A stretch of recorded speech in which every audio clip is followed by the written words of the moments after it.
Mónica, un gusto estar contigo nuevamente para estas historias, aunque suene como extraño, de la pandemia y la línea 1118, ¿no? Porque todos sabemos que durante estos días pues se mueven otras fibras, otras cosas y han tenido pues algo de trabajo un poquito más, algo diferente, pero también hay casos que podrían ser del día a día, no nada más causados por la pandemia, sino del día a día, y queremos que a los jóvenes no les toca.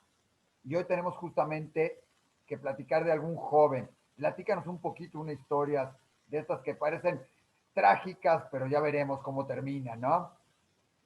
Exacto, exacto. Obviamente, por cuestiones de confidencialidad, vamos a cambiar los personajes, cambiar las edades, cambiar muchas cosas para que no haya ninguna situación de secrecía, ¿sí? Magnífico. Además que le pedimos permiso a la persona de poderlo un poquito para publicar, para que la gente aprenda de esto.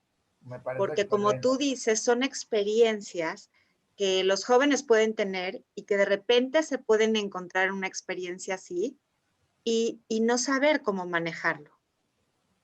Entonces, sí, te voy a contar la historia de un joven que, como cualquier otro joven, ¿no? Está tratando de salir adelante en la pandemia, haciendo su negocito, viviendo con su familia, su papá, su mamá, sus hermanos, tratando de salir adelante.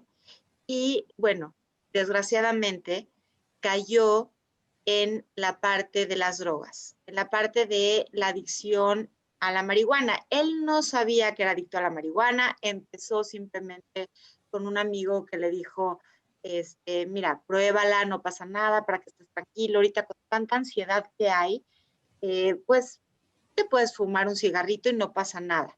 Lo que no sabemos aquí y lo que muchos jóvenes no saben es que hay gente que está predispuesta a que sí pase algo. Puede ser que a uno no le pasa nada, a dos no le pasa nada, pero si esta persona está predispuesta a que sí le pase algo, porque ya traía alguna cuestión de ansiedad o por alguna cuestión personal, sí se puede volver adicto a la marihuana. Y Déjame, por, sí, Mónica, te paro 10 segunditos primero sí, por claro, una sola cosa. El decir no pasa nada o si le pasa no quiere decir siempre físicamente, no quiere decir que algo me sucedió físicamente, que me dolió algo, que me sucedió algo o que perdí conciencia. Quiere decir que me puede pasar en muchos sentidos, ¿verdad? exactamente, exactamente.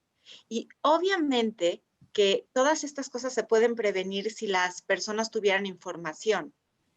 Y esto obviamente nos lo dan también los comités de ayuda como Umbral, que Claro. trabajan con nosotros, que trabajamos de la mano, ¿sí? Somos equipazo, trabajamos de la mano porque cuando nos llegan llamadas así o casos así, inmediatamente Umbral actúa con nosotros porque es un caso de adicción.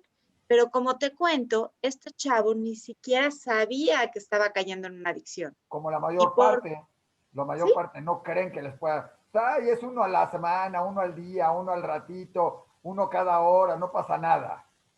exactamente. Y cuando empezamos a usar la sustancia para subsanar alguna ansiedad, alguna preocupación o tratamos de evadir una realidad, ahí es cuando se puede empezar a volver en una adicción. Y eso es lo que le pasó a nuestro usuario, ¿sí?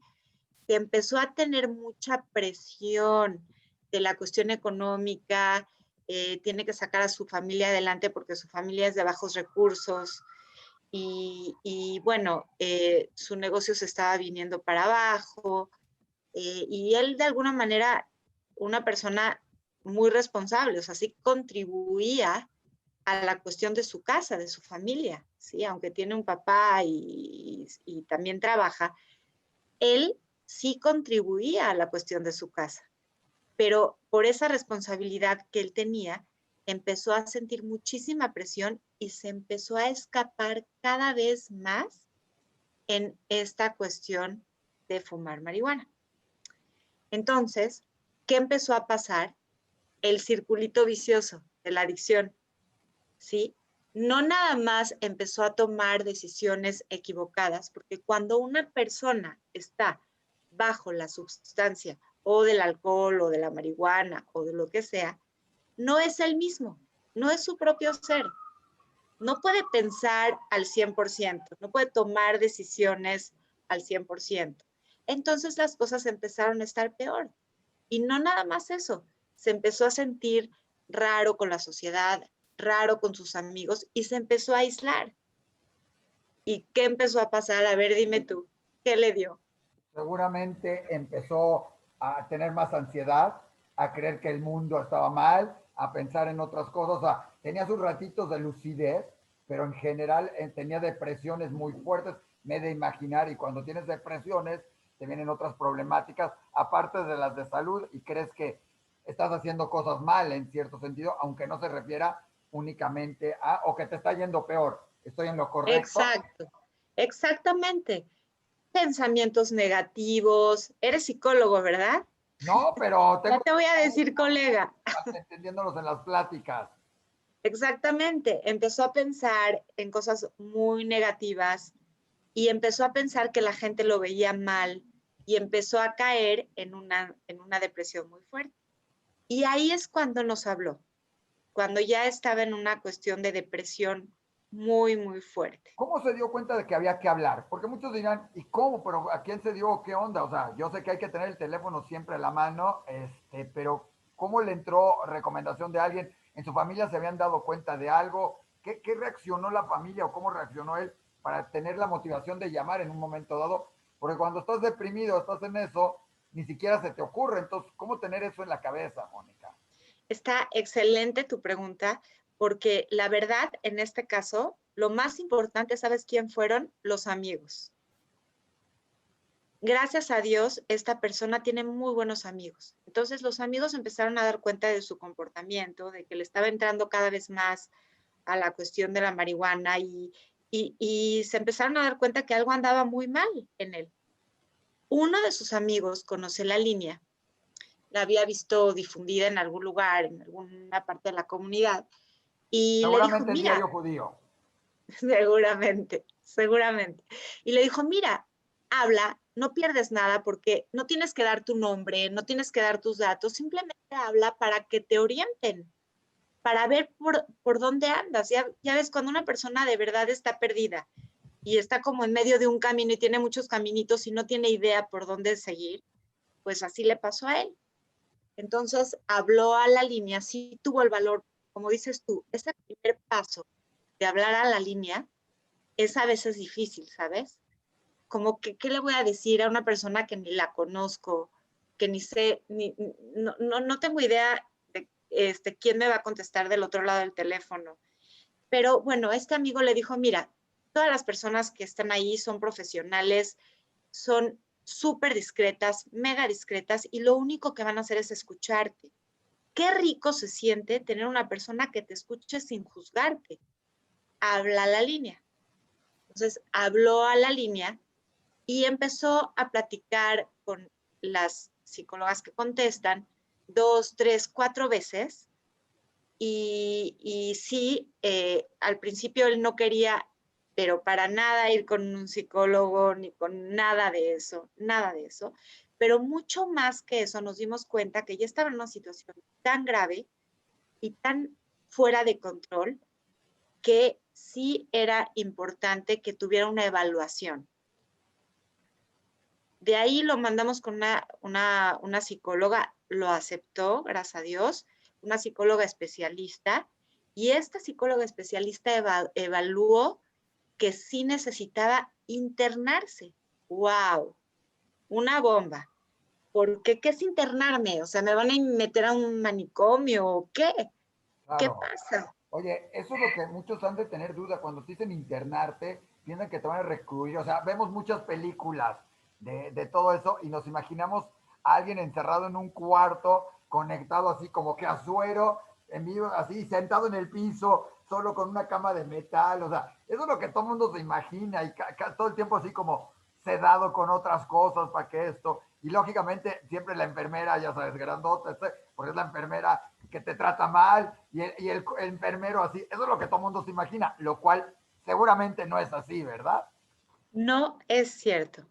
Obviamente, para llegar a una situación extrema de ir a una clínica, es una situación en la que realmente ya estaba muy deprimido, ya necesitaba un control de medicamento, ya tenía ideas suicidas.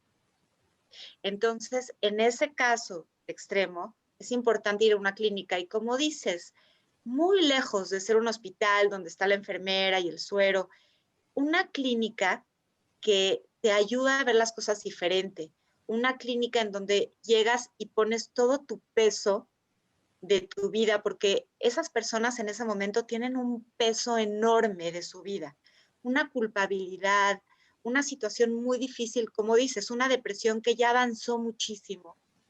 Entonces, llegas a un lugar donde te entienden, llegas a un lugar donde sientes que es como una casa en donde hay gente súper profesional y sobre todo gente que está pasando lo mismo que tú. Claro. Antes de que él, o sea, obviamente cuando le dieron la noticia de que él se iba a internar, pues como dices, le cayó como bomba. Tenemos muchos estereotipos, tenemos muchas ideas infundadas que no son verdad. Y Claro. entonces definitivamente él no quería, decía que esto es como para locos, que no lo metan a un manicomio. Y entonces nos acordamos, en la línea nos acordamos de un caso que tuvimos hace unos años de otra persona que se internó y también fue muy difícil para él y que le cambió su vida 180 grados, su visión, su vida, su forma de ver las cosas 180 grados. Y entonces los comunicamos a los dos, uno sin saber la identidad del otro, ¿sí? Claro. Nunca supieron En quién una era quién. llamada conectada. Nunca supieron uno del otro quién es cada uno. Pero esta unión pudo haber. Dinos qué sucedió con esto. ¿Eh? Bueno, algo mágico. La ¿Mandé? verdad es de que yo estuve en la llamada porque los dos querían que yo estuviera en la llamada y fue algo mágico. Ya no Él, digas, es secreto. no, pero los dos querían que estuviera en la llamada, eso no fue. Pero Claro.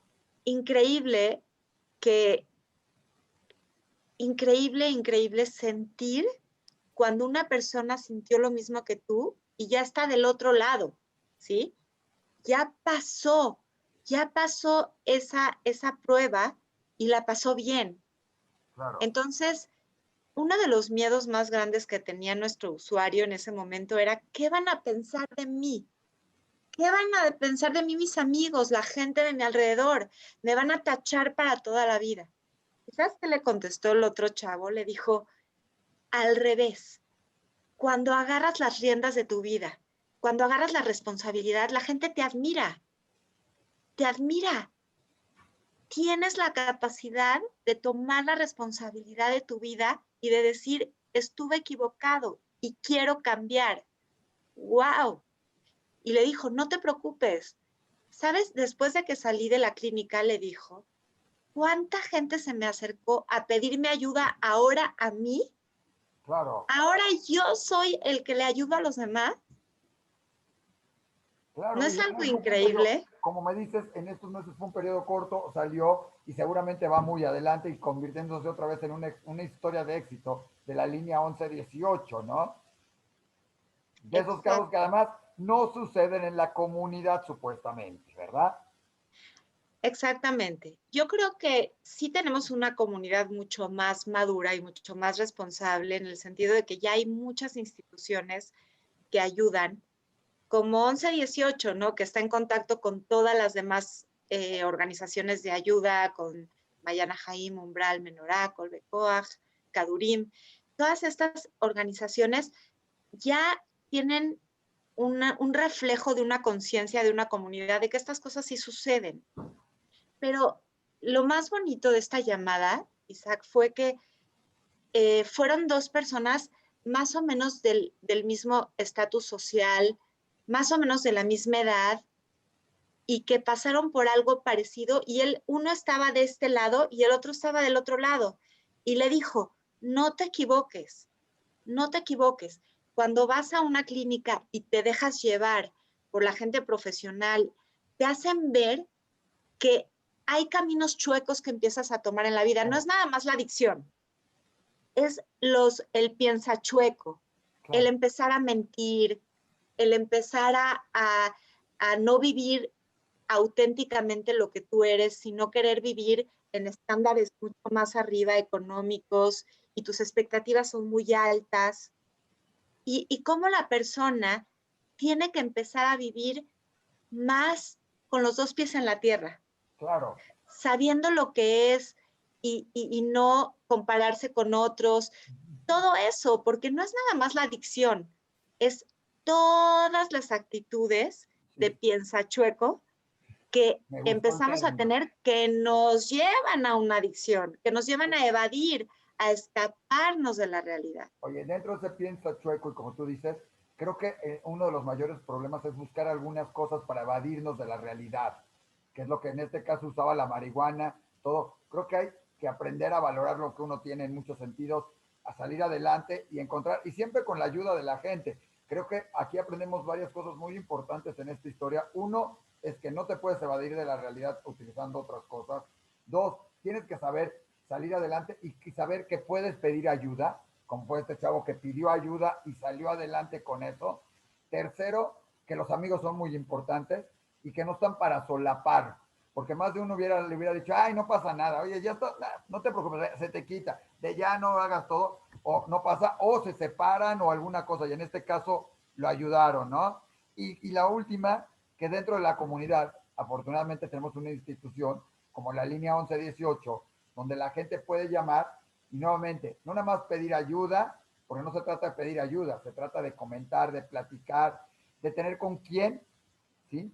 Hablar de lo que te está sucediendo. Y eso es una parte muy importante. Y además te lo digo como en plan personal, nos ha pasado que hablamos para comentar de alguna persona y en el momento nosotros mismos te desahogas y lo estás comentando, ¿no? Nada peor que Exacto, eso. También es una ayuda exacto. para eso. Entonces creo que hasta para los amigos es importante y es un buen mensaje. Buenísimo resumen, buenísimo resumen. Les quiero recordar que tenemos una página en internet www.linea1118.com y el teléfono es 55 59 80 11 18 y está Exacto. 24/7 todos los días del año a la hora que quieras, como quieras, puedes hablar y simplemente desahogarte y no dejar ningún dato. Eso es algo muy importante. Te podemos canalizar también si quieres, pero como dices tú, también aquí el papel de los amigos. A veces los amigos nos hablan en la línea para ver cómo hacerle con el amigo y eso también es importante. Oye, pues muchísimas gracias. Siempre los familiares, los amigos, tenemos que estar pendientes de todo lo que sucede a nuestro alrededor, con la gente querida, con los que tenemos, y siempre saber que podemos pedir un consejo, la recomendación. Mónica, una nueva historia, parecería de terror, como dijimos al principio, ¿qué podría pasar con este joven? Hemos visto situaciones muy graves, pero acabó siendo una verdadera historia de éxito de la línea 1118 y felicitar a todos los que participan en la línea porque nuevamente hicieron esto posible y lógicamente con todo el apoyo de todos los demás. Muchísimas gracias, Mónica. Gracias a ti, muchas gracias por ayudarnos a difundir esto, Diario Judío, estamos muy agradecidos. Muchas gracias.